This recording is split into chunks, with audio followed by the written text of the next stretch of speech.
Class 5, Lesson number 3, Activities number 9. আজিৰ এইটো ভিডিঅ'ত এই 9 নম্বৰ এক্টিভিটিছটো আলোচনা কৰিবলৈ লৈছোঁ। তোমালোকে এইটো কেনেধৰণে কৰিবা চাওঁ আহা। Create an imaginary email address by writing your name on the space below. ইয়াতে তোমালোকে ইমেজিন কৰি অৰ্থাৎ ভাবি পিনি কিছুমান ইমেইল আইডি ক্ৰিয়েট কৰিব কৈছে, অৰ্থাৎ ইমেইল এড্ৰেছ ক্ৰিয়েট কৰিব কৈছে নিজৰ হাতেদি। এইখিনি কেনেধৰণে কৰিব লাগে ইয়াতে চাওঁ আহচোন।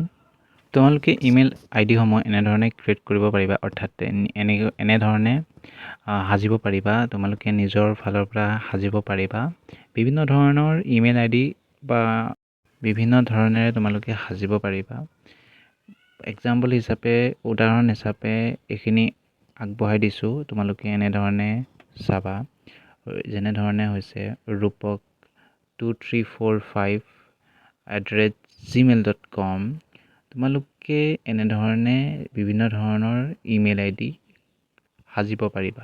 তাৰপিছত নেক্সট আছে ৰাজু 3456@gmail.com, নিতা 3333@gmail.com। এনেধৰণে বহুতখিনি তোমালোকে ইমেইল আইডি ক্ৰিয়েট কৰিব পাৰিবা। আৰু এইটো ইমেইল আইডি ক্ৰিয়েট হয় মোবাইলৰ, বা এই ইমেইল আইডিবোৰ তোমালোকে ক্ৰিয়েট কৰিবলৈ হ'লে, বনাবলৈ হ'লে কম্পিউটাৰ বা মোবাইল মাধ্যমৰ জৰিয়তেহে তোমালোকে সাজিব পাৰিবা।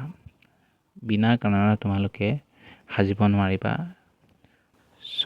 গতিকে তোমালোকে এনেধৰণে এইবিলাক আইডি সাজিব পাৰিবা।